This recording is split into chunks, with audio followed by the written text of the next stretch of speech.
Derajat akan mempresentasikan. Perkenalkan, nama saya Naili Ahmada Zahra dari absen 24. Perkenalkan, nama saya Naira Juliza Meswari dari nomor 25. Dan juga saya Ociata Widodo, absen 26.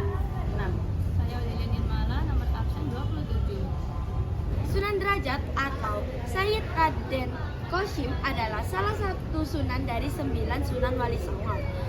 Nama kecilnya adalah Raden Hashim, kemudian mendapatkan gelar Raden Syarifuddin. Sunan Derajat diperkirakan lahir pada tahun 1470 Masehi, kemudian meninggal pada tahun 1533 di Lamongan, Kesultanan Demak.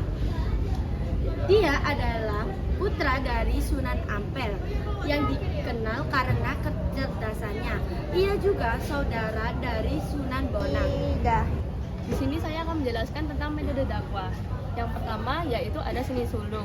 Beliau menciptakan banyak suluk yang berisi tentang nasihat. Yaitu salah satunya ada suluk Patua, yaitu nasihat yang berisi membantu orang buta, lapar, serta miskin.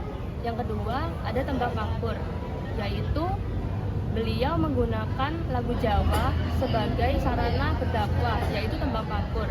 Yang ketiga ada seni gamelan, yaitu gamelan yang digunakan sebagai sarana berdakwah penyebaran Islam. Di sini aku akan menjelaskan tentang dampak positif dan juga negatif dari metode dakwah Sunan Derajat, teman-teman.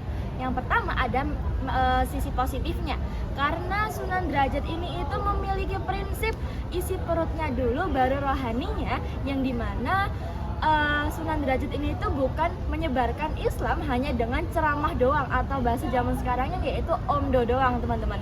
Beliau menggunakan aksi yang nyata seperti membantu masyarakat yang kelaparan, lalu membantu permasalahan masyarakat, mengajarkan bertani dan mengajarkan membuat kapal, teman-teman, yang dimana itu sangat membantu perekonomian masyarakat pada zaman itu.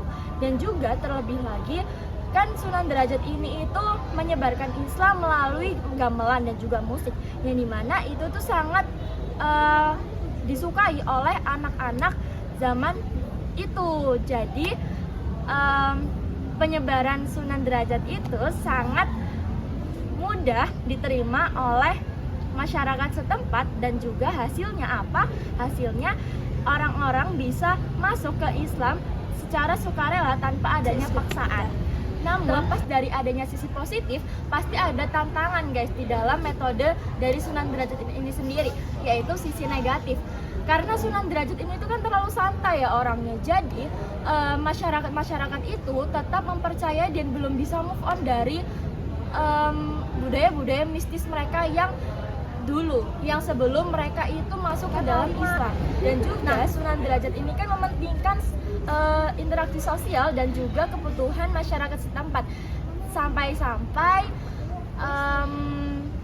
ajaran-ajaran Islam yang kaku seperti fikih dan juga hukum-hukum Islam lainnya itu agak telat berkembang di metode Sunan Derajat ini sendiri. Nah, di sini saya akan menjelaskan peninggalan dari Sunan Derajat.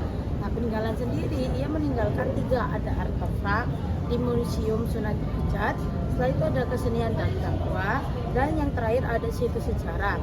Nah, untuk Museum Derajat sendiri, dia memiliki isi. Yang pertama ada batik derajat, yaitu motif batik khas warisan dari beliau. Yang kedua ada daun lontar dan kitab kuno. Daun lontar sendiri diisi dengan surat Yusuf dan juga naskah layang Ambiya atau kitab Amja. Yang terakhir ada beduk dan kola. Beduk memiliki kesenian alat musik dan juga kola tempat bersemedi atau bersuci. Yang kedua ada kesenian dan dakwah. Untuk kesenian, Sunan Derajat memiliki gamelan, singo, mengkok, media dakwah yang memadukan budaya Hindu, Buddha, dan Islam, digunakan mengiringi tembang juga. Yang kedua ada tembang pangkur, salah satu jenis tembang Majapahit yang digunakan Sunan Derajat untuk menyebarkan ajaran Islam. Yang ketiga yaitu ada situs sejarah, yaitu ada makam Sunan Derajat sendiri dan juga Masjid Dalem Dawud di Desa Derajat, yaitu Kabupaten Paciran, tepatnya di Lamongan.